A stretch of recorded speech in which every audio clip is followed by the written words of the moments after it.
नमस्कार, आप देख रहे हैं मिरर मीडिया। मैं हूं अंजलि। स्वागत है आपका जोहार झारखंड में। चलिए रुक करते हैं अब तक की सुर्खियों की ओर।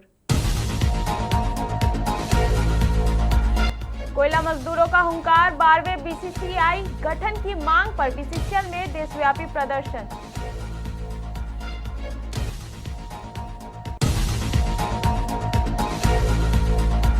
धनबाद में साइबर ठगी गिरोह का भांडाफोड़, 9 आरोपी गिरफ्तार।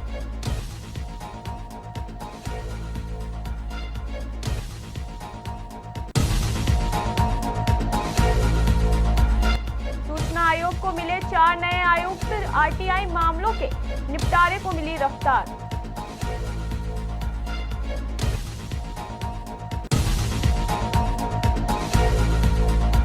साहिबगंज में पशुपालन कर्मी ने आत्महत्या का किया प्रयास, था कर्ज का दबाव।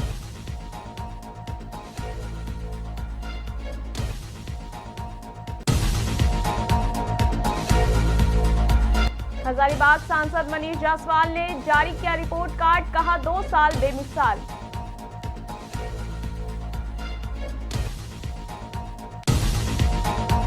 अब खबरें विस्तार से।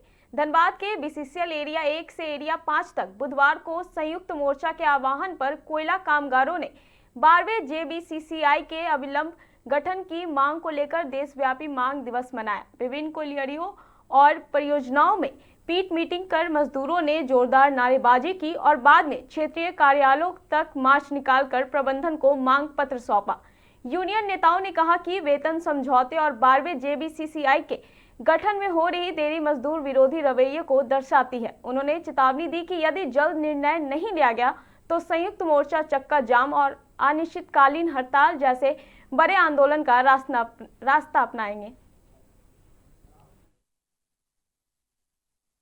हम लोग का मांग दिवस है। सरकार के प्रबंधन के विरोध में हम लोग मांग दिवस है, हम लोग प्रदर्शन कर रहे हैं।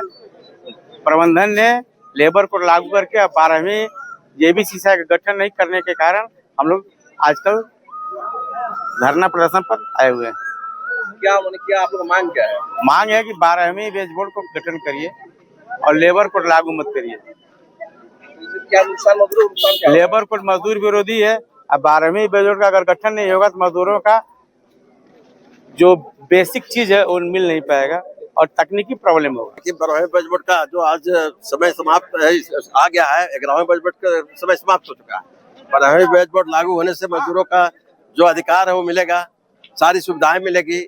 इसलिए हम लोग आज एकजुट होकर के संयुक्त मोर्चा के तहत सभी साथी एरिया पर प्रदर्शन कर रहे हैं कि 12वें वेज बोर्ड का कमेटी गठन करो, आप विलम्ब इसको लागू करो और 4 लेबर कोड जो है, जो मजदूर के हक को छीन रहा है, उस कानून को वापस करो। जैसा कि कार्यक्रम तय हुआ था केंद्रीय नेताओं द्वारा कि हम लोग 12वां वेतन समझौता लागू करने के लिए 1 तारीख को प्रत्येक एरिया यूनिट और क्षेत्रीय कार्यालय में मांग दिवस मनाएंगे। उसी के तहत आज सभी यूनिट और एरिया के मजदूर साथियों, श्रमिक संगठनों के साथियों द्वारा आज यहां पर हम लोग मांग दिवस मनाने का काम किए हैं। धनबाद पुलिस ने साइबर अपराध के खिलाफ बड़ी कार्रवाई करते हुए अंतर्राज्यीय साइबर ठगी गिरोह का पर्दाफाश किया है। सरायढेला थाना क्षेत्र के एक होटल में छापेमारी कर पुलिस ने गिरोह के 9 सदस्यों को गिरफ्तार किया है। आरोपियों के पास से 12 mobile phone, 17 SIM card, 17 ATM card, UPI और क्यूआर कोड, बैंक दस्तावेज तथा 50,000 रुपए नगद बरामद किए गए। प्रारंभिक जांच में खुलासा हुआ है कि गिरोह बैंक खातों का इस्तेमाल ऑनलाइन गेमिंग के जरिए साइबर ठगी की रकम के लेन देन में करता था। पुलिस अब इस नेटवर्क के मास्टरमाइंड और इससे जुड़े अन्य लोगों की तलाश में जुटी है। 23/6/2026 को वरीय पुलिस अधीक्षक महोदय का प्राप्त गुप्त सूचना के आधार पर सरायढेला के एक होटल से कुल 9 लोगों को साइबर संबंधी संदिग्ध गतिविधि करते हुए पूछताछ हेतु थाना लगाया गया था। उनके पास से कुल mobile phone 12, SIM card 17, ATM card 17, कुछ क्यूआर कोड्स 4, 2 चेकबुक, 1 पासबुक और नगद 50,000 रुपये कुल बरामद किए गए। पूछताछ के क्रम में ये बात सामने आई कि ये लोग, इनमें से 9 लोगों में से 4 लोग बिहार के थे, 1 उड़ीसा के थे धनबाद में ये आके साइबर अपराध का काम करने वाले थे। इनका मोडस ऑपरेंडी यही था कि जो गेमिंग, इलीगल गेमिंग और स्पोर्ट्स ऐप का जो पैसा है क्यूआर कोड के माध्यम से ये म्यूल अकाउंट में मंगाते थे और उससे म्यूल अकाउंट में मंगा के एटीएम कार्ड के माध्यम से या शॉपिंग सेंटर्स के माध्यम। झारखंड राज्य सूचना आयोग अब पूरी तरह सक्रिय हो गया है। लंबे समय से सूचना आयुक्तों की कमी से जूझ रहे आयोग को 4 नए सूचना आयुक्त मिल गए हैं। बुधवार को लोक भवन में आयोजित समारोह में राज्यपाल संतोष कुमार गंगवार ने अनुज कुमार सिन्हा, तनुज खत्री, अमूल्य नीरज खलको और शिव पूजन पाठक को पद एवं गोपनीयता की शपथ दिलाई। इन नियुक्तियों से आयोग के कामकाज में तेजी आने की उम्मीद है। माना जा रहा है कि अब सूचना के अधिकार यानी आरटीआई से जुड़े लंबित मामलों के निपटारे में गति आएगी और शासन व्यवस्था में पारदर्शिता तथा जवाबदेही और मजबूत होगी। झारखंड के साहिबगंज जिले के तीन पहाड़ थाना क्षेत्र में पशुपालन विभाग के एक चतुर्थ वर्गीय कर्मी द्वारा आत्महत्या के प्रयास का मामला सामने आया है। सूचना मिलते ही पुलिस मौके पर पहुंची और घायल कर्मी को तत्काल राजमहल अनुमंडलीय अस्पताल में भर्ती कराया गया, जहां उनका इलाज चल रहा है। परिजनों का आरोप है कि कई महीनों से वेतन नहीं मिलने के कारण वो बैंक की किस्त जमा नहीं कर पा रहे थे और लगातार फोन कर कथित दबाव बनाए जाने से मानसिक तनाव में थे। फिलहाल पुलिस पूरे मामले की जांच में जुटी है। वो बोल रहा था हमारा नौकरी खा जाएंगे, जा रहे कोर्ट, तो कोर्ट जा रहा, कोर्ट में बोलना उसको जेल भिजवाएंगे। सीधे दम तंग करके व्हाट्सएप में मैसेज भेजता था, गाली गुप्ता भी दिया। उसी के कारण कितना रुपया लोन था? 8,75,000 2025 में जून में लिए थे। मेरा छोटा बेटा का ऑपरेशन था दिल्ली में, तो दिल्ली में ऑपरेशन करवाएं। अब फिर वो वहाँ दिल्ली से ऑपरेशन करवा के आने के बाद अम्मी का तबीयत खराब हो गया, जो कलकत्ता में देखा है। फिर बिल्लौर लेके गए थे, वहाँ से इलाज चला। बिल्लौर से आने के 3 या 4 दिन के बाद अपने 6 तारीख को डेट कर गए। उसी कारण कमाई नहीं भर सके और उन लोग अफवाह उड़ा दिया कि 4-5 बैंक से लोन ले लिया है, अब पैसा दे सकरागा। बेटा का ऑपरेशन कराने के लिए, तो वही लोन का पैसा नहीं दे पा रहे थे, इसलिए गौरव जी बार बार फोन कर रहे थे और बार बार बोल रहे थे पैसा के बारे में कि पैसा तो नहीं तो नौकरी खा जाएंगे, केस करेंगे, बार बार टॉर्चर करते हैं।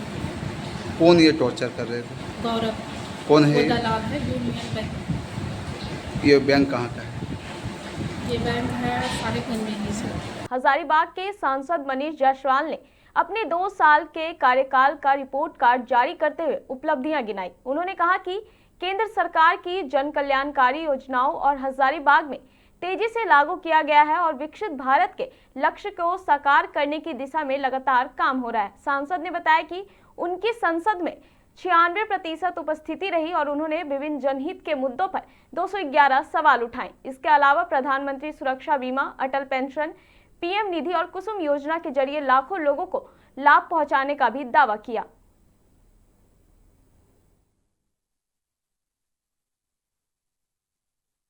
पुस्तक में ही लिखा है 2 साल बेमिसाल।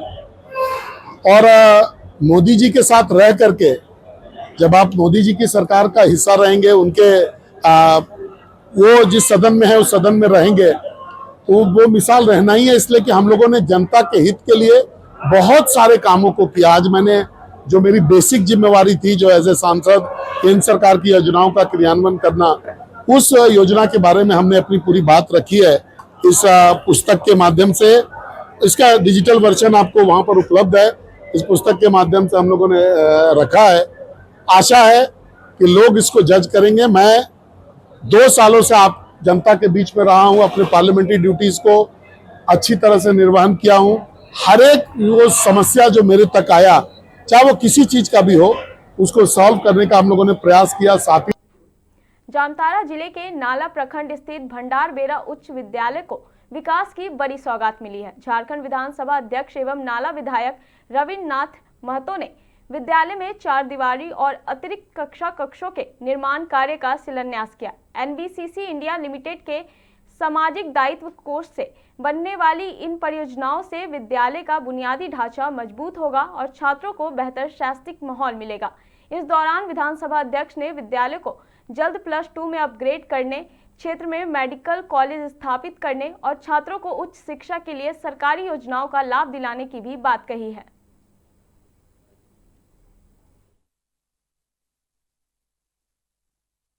विभिन्न जगह और विभिन्न संस्थाओं के पास जाना पड़ता है और मैं समझता हूँ एक जनप्रतिनिधि का वही असली दायित्व होता है कि लिविंग बिहाइंड स्ट्रक्चर, कोई भी रचना के पीछे जीना ही जनप्रतिनिधि का मूल काम होता है। तो इसी सिद्धांत को मानते हुए हम लोगों ने कोल इंडिया से, NBCC से, टाटा कंपनी से और वैसे बहुत सारे प्रकल्प है जिन लोगों ने अपना सोशल रेस्पॉन्सिबल फंड तरह के संस्थाओं के पीछे खर्चा करते हैं, उन लोगों के पास जाने का काम करते हैं और लोगों से पैसा मांग करके अपने क्षेत्र के विकास में लगाते हैं। रांची के मंडार थाना क्षेत्र के महुआजारी गांव में प्रेम प्रसंग ने एक खतरनाक मोड़ ले लिया। यहां कुलदीप खलखो के घर पर देर रात देसी सुतली बम से हमला किया गया। विस्फोट में घर की छत क्षतिग्रस्त हो गई, जबकि मौके से 3 जिंदा बम भी बरामद हुए, जिन्हें बम निरोधक दस्ते ने सुरक्षित निष्क्रिय कर दिया। घटना की गंभीरता को देखते हुए पुलिस ने विशेष जांच टीम गठित की और महज 6 घंटे के भीतर मुख्य आरोपी समीर करकटे को गिरफ्तार कर लिया। उसकी निशानदेही पर सरिता खुजूर, तबरेज अंसारी और 2 विधि विरुद्ध किशोरों को भी हिरासत में लिया गया। पुलिस ने 2 मोबाइल फोन और वारदात में इस्तेमाल की गई मोटरसाइकिल भी जब्त की है। जांच में खुलासा हुआ है कि कुलदीप और सरिता के बीच पहले से प्रेम संबंध थे, लेकिन बाद में सरिता का संबंध समीर से हो गया। इसी रंजिश में आरोपियों ने कुलदीप की हत्या की नीयत से उसके कमरे की छत पर 4 देसी सुतली बम फेंके।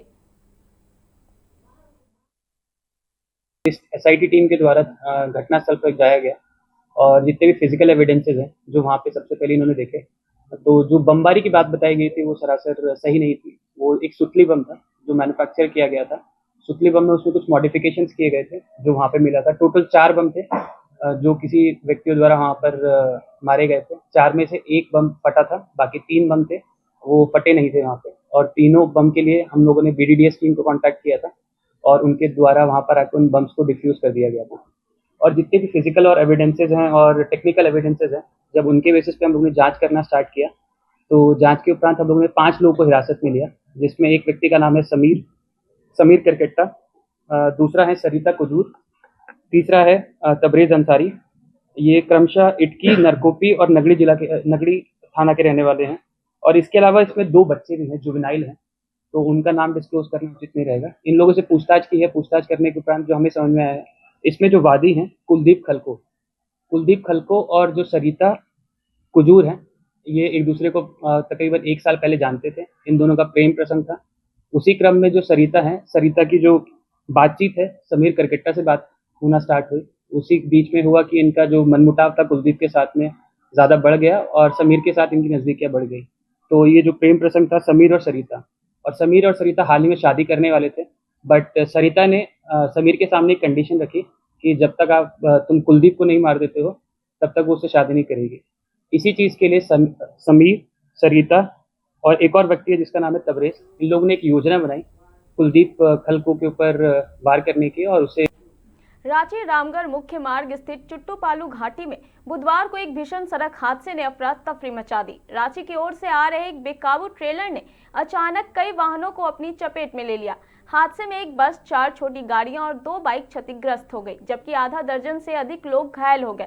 दुर्घटना के बाद घटनास्थल पर चीख पुकार मच गई और दोनों ओर वाहनों की लंबी कतारें लग गई। करीब 2 घंटे तक इस व्यस्त मार्ग पर यातायात पूरी तरह प्रभावित रहा। सूचना मिलते ही रामगढ़ के हेडक्वार्टर DSP अकरम राजा पुलिस बल के साथ मौके पर पहुंचे।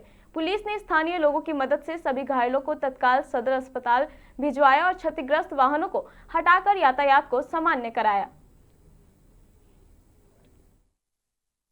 ट्रेलर जो ट्रेन का व्हील्स है उसको लेके जा रहा था, तो ब्रेक उसका अनियंत्रित हो गया, जिसके कारण कुछ आगे जो उसके गाड़ी है उसमें वो टच हो गया, जिसके कारण कुछ बस और कुछ छोटी गाड़ियों पे वो टक्कर मारा है, तो जिससे कुछ लोग घायल हुए हैं और अभी क्रेन। फिलहाल के लिए बस इतना ही। ऐसी तमाम खबरों के लिए बने रहे मिरर मीडिया के साथ।